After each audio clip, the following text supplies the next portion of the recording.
इन लोगों को जब देखती हूँ कि इतना मुश्किल काम है, जितने बड़े ओहदे पर ये बैठे हैं, उसके बाद साहित्य से जुड़ना, लिखना, गीत और गजल गाना और उसमें खुद को रमा देना, ये बहुत बड़ी बात होती है। और कई बार आप सभी के साथ होता होगा बड़ा स्वाभाविक तौर पर कि आप कहीं खड़े हैं, कहीं जा रहे हैं, कहीं भी कोई ऐसी बातचीत दो लोग कर रहे हैं जो आपसे जुड़े नहीं है, लेकिन आपके कान में कुछ ऐसी बात पड़ती है जो आपको एकदम नॉस्टैल्जिक कर देती है या बचपन में ले जाती है, या कोई ना कोई ऐसी घटना जो आपको कहीं ना कहीं फ्लैशबैक में पहुंचा देती है।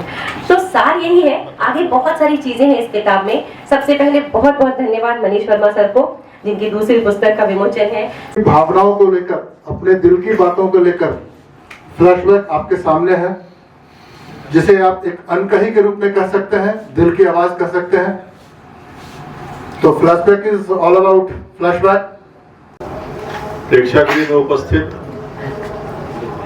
श्रीमती शेफाली वर्मा जी को भी, जो कि मनीष वर्मा जी की धर्म पत्नी है, उनको भी मैं बधाई देता हूं, क्योंकि मेरा ये मानना है कि मनीष वर्मा के पीछे, उनकी सफलता के पीछे निश्चित तौर पर शेफाली जी का भी बहुत बड़ा हाथ होगा, क्योंकि यदि शेफाली जी सहयोग नहीं करती तो शायद मनीष वर्मा जी पुस्तक नहीं लिख पाते। तो परिवार का सहयोग किसी भी रचनात्मक कार्य के लिए अत्यंत आवश्यक होता है और मुझे लगता है कि महत्वपूर्ण होता है।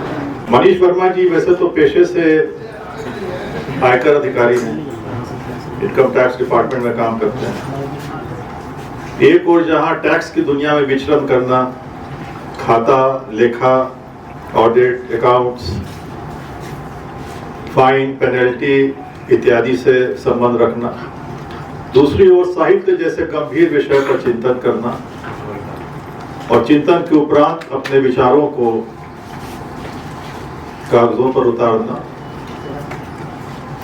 और पुस्तक का रूप देना, निश्चित तौर पर यह बहुत बड़ी उपलब्धि है।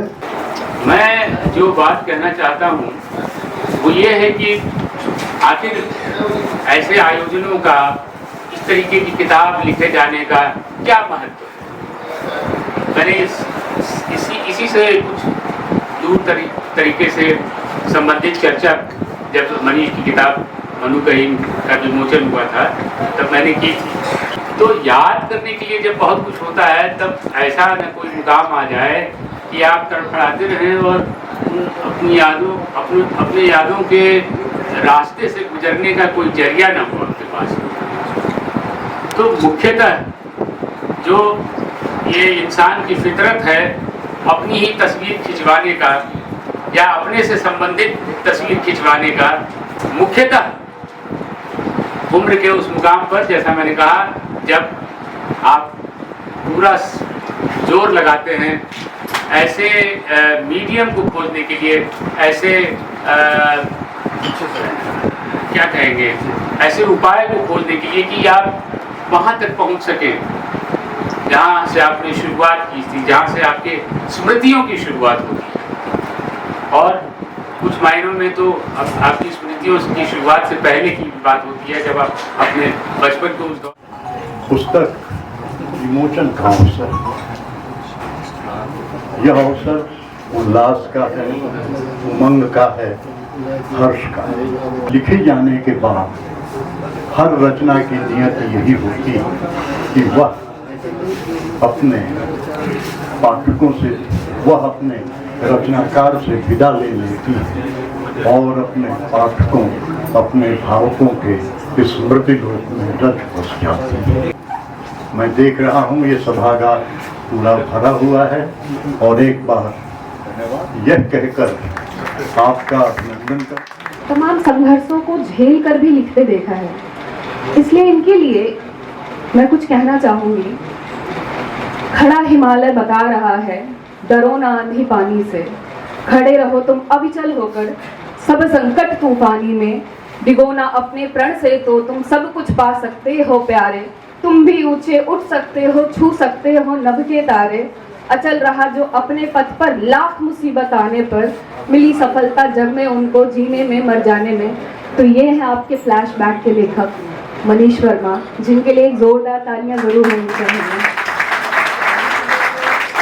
बहुत कम साहित्यकारों में ये चीजें होती हैं जो अपने आसपास से जुड़कर उस फ्लैशबैक से अपने जीवन को जोड़ते हैं और वर्तमान की स्थिति को जोड़ते हुए इतनी सुंदर रचनाएं रचते हैं कि आप पढ़ते हुए गुम हो जाएंगे और खो जाएंगे। आपको लगेगा कि शायद मैं इसका हिस्सा हूँ या मेरे साथ ये घटित हो रहे हैं। ये बहुत ही कम साहित्यकारों में ऐसा जज्बा होता है, ऐसी कलम की लेखनी होती है जो बेहतर तरीके से लिख सके। साथ ही मैं तमाम लोगों का धन्यवाद करना चाहूँगी। और अभी जब बैठे बैठे मैंने 2 पंक्तियाँ लिखी, इसके साथ ही सभी का आभार व्यक्त करते हुए मैं कहना चाहूँगी, किस तरह शुक्रिया कहे आपको नज़रों में समाकर पलकों पे सजा दिया, किस तरह शुक्रिया कहें आपको नज़रों में समाकर पलकों में सजा दिया। इतना प्यार दिया हमें आपने हमको, इतना प्यार दिया आपने हमको, मेरे बिखरी शब्दों को फ्लैशबैक बना दिया और मनीष वर्मा को मनु बना दिया। तालियों के साथ आप सबका बहुत बहुत धन्यवाद, आभार। दर्शकों के लिए कि हमारी एक पहले भी पुस्तक मनु कहिन रिलीज हुई थी, आज दूसरी पुस्तक रिलीज हो रही है फ्लैशबैक। तो जहाँ तक फ्लैशबैक पुस्तक का सवाल है कि किन विषयों पर आधारित है यह, तो फ्लैशबैक जैसा कि नाम से परिलक्षित है, आपको फ्लैशबैक में ले जाती है, आपको पुरानी यादों की ओर ले जाती है। इसमें फ्लैशबैक भी है, सायरन की आवाज़ है, अनकही है, तो ये आपको पुराने दिनों में ले जाती है, आप उनसे अपना जुड़ाव महसूस करते हैं। साथ ही साथ इसमें मनु की बातें भी हैं, इसमें भगवान से साक्षात्कार भी है।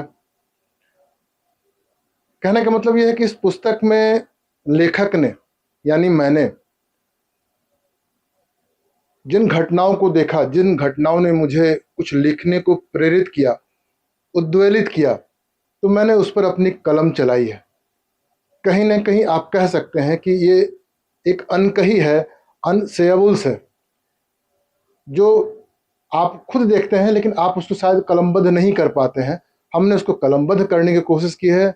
और रिसेंटली भी आपने पेपर के माध्यम से जाना होगा, अभी जो लिटरेचर में नोबेल प्राइज मिला है,